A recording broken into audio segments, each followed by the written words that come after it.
Hello everyone, कैसे हैं आप लोग। आई होप आप सभी अच्छे ही होंगे। तो आज हम आप लोग के लाए हैं प्रैक्टिस सेट 163 और ये इंग्लिश से संबंधित होंगे।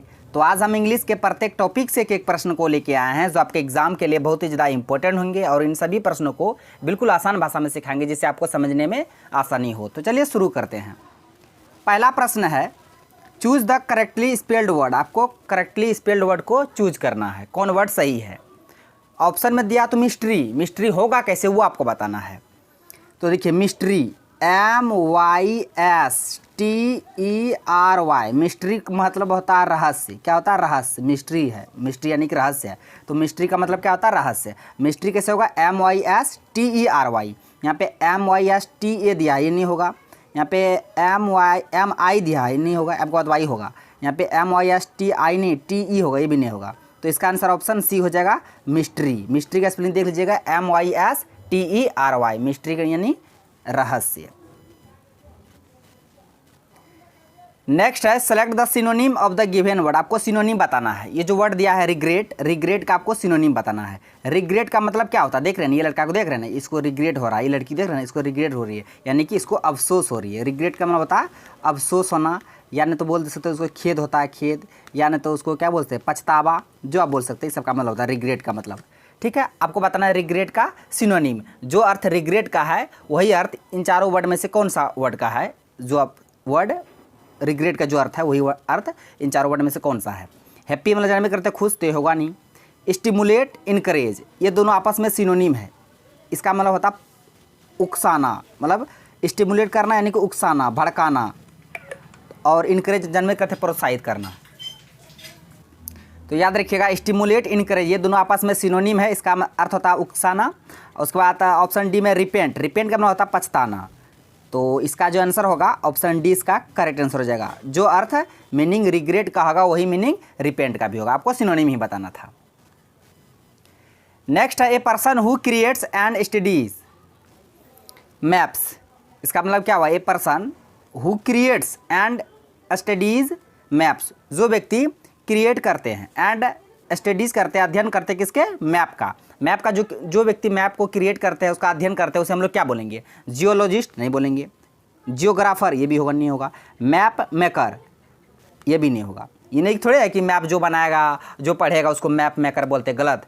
इसका आंसर ऑप्शन डी हो जाएगा, कार्टोग्राफर। क्या? कार्टोग्राफर होगा। जो व्यक्ति, जो पर्सन क्रिएट करते हैं मैप को और उसको स्टडीज़ करते हैं यानी कि अध्ययन करते हैं, उसे बोलेंगे हम लोग कार्टोग्राफर। ये वर्ड बहुत बार एग्जाम पूछा गया। ये वन वर्ड सब्स्टिट्यूट से संबंधित प्रश्न है। जिस तरह हम लोग हिंदी में अनेक शब्दों के बदले एक शब्द पढ़ते हैं, उसी तरह अंग्रेजी में वन वर्ड सब्स्टिट्यूट पढ़ना पड़ता है। और ये प्रश्न वन वर्ड सब्स्टिट्यूट से ही संबंधित है कि a person who creates and studies maps, उसे बोलेंगे कार्टोग्राफर। नेक्स्ट है, ये ग्रामेटिकल एरर से संबंधित कि my mother generally read the local newspaper to keep abreast of the local news. अब आपको बताना है कि किस पार्ट में एरर है, किस जगह आपको एरर दिख रहा है, वही एरर को आपको चूज करना है, ढूंढना है। माई मदर, देखिए माई मदर यहाँ पे जो है मदर, ये सिंगुलर है, सब्जेक्ट सिंगुलर है। सब्जेक्ट कैसा है? तो सिंगुलर है। तो याद रखिएगा, जब सेंटेंस में सब्जेक्ट सिंगुलर रहेगा तो वर्ब भी क्या होना चाहिए? सिंगुलर होना चाहिए। तो जब माई मदर यहाँ सब्जेक्ट सिंगुलर है तो यहाँ पे रीड जो आया वर्ब है ये भी सिंगुलर होना चाहिए, लेकिन यहाँ रीड तो सिंगुलर है नहीं, ये वर्ब में। याद रखिएगा, एक बात बता देते हैं, वर्ब में और नाउन में, दोनों में देखिए, अगर वर्ब में आपको सिंगुलर से प्लुरल बनाना है, सिंगुलर नंबर से अगर प्लुरल बनाना है, सिंगुलर से प्लुरल अगर वर्ब में, जिस तरह अगर आप रीड, रीड, रीड मतलब होता है पढ़ना, रीड मतलब पढ़ना होता है, ये प्लुरल है, सिंगुलर नहीं है। जब इसको सिंगुलर बनाइएगा ना तो इसमें एस या एस जोड़ा जाता है। ये अगर इसमें एस जोड़ दीजिएगा तो ये सिंगुलर हो जाएगा, ठीक है। अगर एस नहीं जोड़ेगा तो ये प्लुरल हो जाएगा। तो वर्ब में हम लोग को सिंगुलर से प्लुरल बनाने के लिए क्या करना पड़ता है? प्लुरल से सिंगुलर एस या एस जोड़ते हैं तो वर्ब में सिंगुलर बनता है, लेकिन जब नाउन में एस या एस जोड़िएगा तो प्लुरल बन जाएगा। जिस तरह बॉय, ये सिंगुलर है, इसका प्लुरल बनाएंगे तो क्या हो जाएगा? बॉयज़ हो जाएगा। इसमें एस लगाते हैं ना, यानी कि जब नाउन में सिंगुलर में एस या एस लगाते हैं तो प्लुरल बनता है, लेकिन जब वर्ब में एस या एस लगाएगा तो वो सिंगुलर बनता है, उल्टा हो जाता है। तो यहाँ पे देखिए, जो यहाँ पे रीड है ये रीड प्लुरल है, हमको सिंगुलर वर्ब चाहिए क्योंकि मदर जो यहाँ सब्जेक्ट मदर ये सिंगुलर है, तो वर्ब भी सिंगुलर। यहाँ पे रीड नहीं होगा, यहाँ रीड्स होगा। क्या होगा यहाँ पे? यहाँ रीड्स होना चाहिए।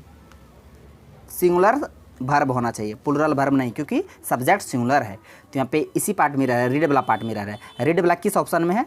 ये होगा नहीं, ये भी नहीं होगा, ये भी नहीं होगा। इसका आंसर ऑप्शन सी हो जाएगा। ठीक है, यहाँ पे रीड है, यहाँ रीड नहीं होगा, यहाँ रीड्स होगा। रीड्स क्यों होगा? क्योंकि माई मदर जो है वो सिंगुलर है, सब्जेक्ट सिंगुलर तो वर्ब भी सिंगुलर। अगर सब्जेक्ट प्लूरल तो वर्ब भी प्लूरल। इस बात को आपको ध्यान में रखना है। नेक्स्ट है select the incorrectly spelled word. आपको इनकरेक्टली स्पेल्ड वर्ड बताना। इससे पहले करेक्टली बता दिए थे, अब इनकरेक्टली स्पेल्ड वर्ड है बताना। ये चारों वर्ड में से कौन सा वर्ड गलत है? इलीगल, गैर कानूनी, इलीगल समझते हैं ना। पैथेटिक, बहुत दयनीय स्थिति है, दयनीय इसका मतलब होता है पैथेटिक, इसका मतलब गैर कानूनी होता है, गैर कानूनी। जो लीगल होता है वो कानूनी, जो इलीगल होता है गैर कानूनी। पैथेटिक बता दिए। इमीडिएट मतलब तुरंत, जल्दी, इमीडिएट, तुरंत, समझ करते, इमीडिएट तुरंत करो, जल्दी करो।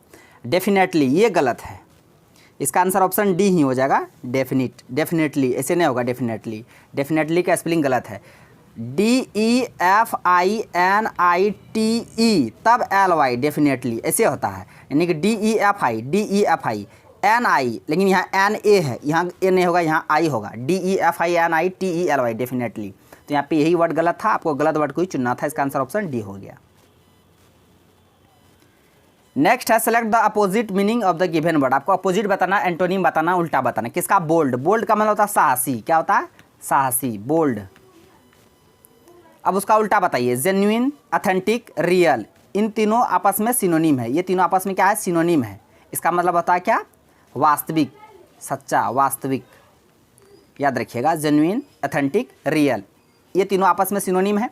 आपको बोल्ड का उल्टा बताना। जो व्यक्ति साहसी है तो उसका उल्टा टिमिड होगा, डरपोक होगा ना, तो इसका उल्टा हो जाएगा डरपोक। डरपोक होता है, डरपोक होता है, डरपोक होता है, डरपोक। तो इसका आंसर ऑप्शन डी हो जाएगा, टिमिड। जो व्यक्ति बोल्ड है उसका उल्टा टिमिड हो जाएगा। बोल्ड मतलब साहसी, उसका उल्टा टिमिड, डरपोक।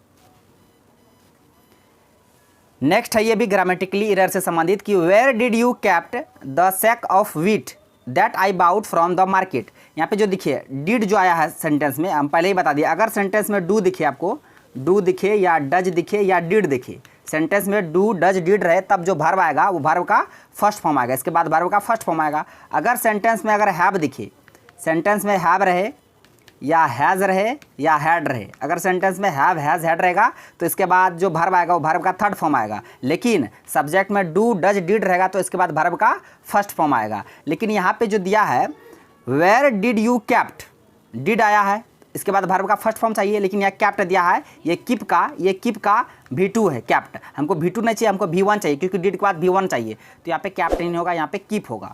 तो ये वाला कैप्ट वाला किस ऑप्शन में है? इसमें नहीं है, ये नहीं होगा, ये भी नहीं होगा, ये भी नहीं होगा। इसका आंसर ऑप्शन ए हो जाएगा। ठीक है, यहाँ कैप्ट नहीं होना चाहिए, यहाँ पे कीप होना चाहिए, क्योंकि डिड, डू, डज, डिड के बाद वर्ब का फर्स्ट फॉर्म आता है। इसका आंसर ऑप्शन ए हो गया। देखिए 10 से ऐसे प्रश्न पूछे जाते हैं जो आपको पता होना चाहिए। प्रश्न है फिल इन द ब्लैंक्स। आपको फिल इन द ब्लैंक्स भरना है कि दो हंटर जो शिकारी थे किल्ड 2 फॉर डिनर, मतलब जो हंटर थे शिकारी थे किल्ड किए 2 फॉर डिनर, डिनर के लिए 2 क्या किल्ड किए? फूल, फूल मतलब मूर्ख होता है, फूल मतलब मूर्ख होता है। यह होमोनिम से संबंधित प्रश्न है, बहुत ज़्यादा अब से मतलब जो पैटर्न एग्जाम में पूछे जाते हैं, होमोनिम से 1-2 प्रश्न पूछे जाते हैं। होमोनिम में क्या करता है, वर्ड सेम रहता है, उसका प्रोनाउंसिएशन भी सेम रहता है, लेकिन उसका मीनिंग अलग अलग होता है। देखिए फूल मतलब मूर्ख होता है, मूर्ख को थोड़े किल करेगा मारने के लिए डिनर के लिए। फ्लोर मतलब आटा होता है, आटा थोड़े उसको किल करेगा मारेगा डिनर के लिए। फॉल, फॉल मतलब क्या होता है? फॉल, फॉल मतलब होता है उसको क्या होता है? बेईमानी से, बेईमानी से फॉल, ये होगा नहीं। इसका आंसर ऑप्शन बी हो जाएगा, फॉल। फॉल कौन होता है? मतलब पक्षी। फॉल मतलब क्या होता है? पक्षी बोलिए, मुर्गी बोलिए। तो डिनर के लिए जो हंटर किल्ड किए थे वो पक्षी को ही करेंगे ना, मूर्ख को थोड़े करेंगे, आटा को थोड़े करेंगे, बेईमानी से थोड़े करेंगे, पक्षी को करेंगे। Fall, fall. यहाँ पे इसका आंसर ऑप्शन बी हो गया। ये होमोनिम से संबंधित प्रश्न थे। नेक्स्ट है ये इडियम से संबंधित प्रश्न मुहावरे से कि as soon as the police arrived the bank robbers sawed the white flag. मतलब ज्यों ही, जैसे ही पुलिस पहुंचा, जो बैंक रॉबर थे, डॉट डॉट यहाँ पे जो अंडरलाइन किया गया है वर्ड, इसी का आपको क्या बताना है? इडियम बताना है। सॉड द वाइट फ्लैग, इसका मतलब होता है कि सरेंडर। क्या होता है? सरेंडर, सरेंडर करना। ठीक है, सरेंडर करना। जैसे ही मतलब पुलिस पहुंचे तो बैंक रॉबर क्या किया, सरेंडर कर दिया। रन अवे भाग्य नहीं होगा, रन फास्टर भी नहीं होगा, नन ऑफ दिस नहीं होगा। इसका आंसर ऑप्शन सी हो जाएगा, सरेंडर कर दिए। ठीक है, जैसे ही पुलिस पहुंचा तो बैंक रॉबर सरेंडर कर दिए। तो ये जो इडियम है, इस इडियम को आप याद रखिएगा, sort the white flag, surrendered, spelling सही था। हाँ, नेक्स्ट है ही विल कम टुडे। ये क्वेश्चन टैग से संबंधित प्रश्न है। ऐसे प्रश्न को क्या करना पड़ता है कि मतलब अगर सेंटेंस आपका पॉजिटिव में रहेगा तो आपका टैग नेगेटिव में बनेगा, अगर सेंटेंस नेगेटिव में रहा तो टैग आपका पॉजिटिव में बनेगा। मतलब ये बात आपको याद रखना है। तो यहाँ पे देखिए ही विल कम टुडे, वो आज आएगा, ये सेंटेंस है पॉजिटिव में। अब इसका टैग जो बनेगा वो नेगेटिव बनेगा। तो टैग जो बनेगा, वर्ब इसमें क्या आया, हेल्पिंग वर्ब विल है, तो विल का विल रहेगा ही, विल का विल रहेगा ही। अब देखिए यहाँ सेंटेंस पॉजिटिव है, आपको टैग नेगेटिव बताना मतलब बनाना है, तो विल के बाद नोट आएगा और तब जो सब्जेक्ट है ही, तो ही लग जाएगा, यानी कि विल नोट ही आना चाहिए। ऑप्शन में यहाँ इज नोट दिया है, ये नहीं होगा, हैज नोट नहीं होगा, इज नोट ही नहीं होगा। यहाँ पे will note he, will note को शॉर्ट में वांट पढ़ा जाता है, क्या वांट ही, क्या वांट ही हो जाएगा। ठीक है, इसका आंसर ऑप्शन ए हो जाएगा। तो याद रखिएगा, टैग में कुछ नहीं करना पड़ता है, अगर सेंटेंस पॉजिटिव तो टैग नेगेटिव, सेंटेंस नेगेटिव तो टैग पॉजिटिव। ये आज का लास्ट प्रश्न है। इस प्रश्न का आंसर को आप लोग को कमेंट बॉक्स में देना है। एंटोनिम बताना है, अपोजिट बताना है, किसका, तो लाइव का, LIVE, लाइव का आपको क्या बताना है, एंटोनिम बताना है। लाइव मतलब रहना भी होता है, जीना भी होता है, जो जिंदा।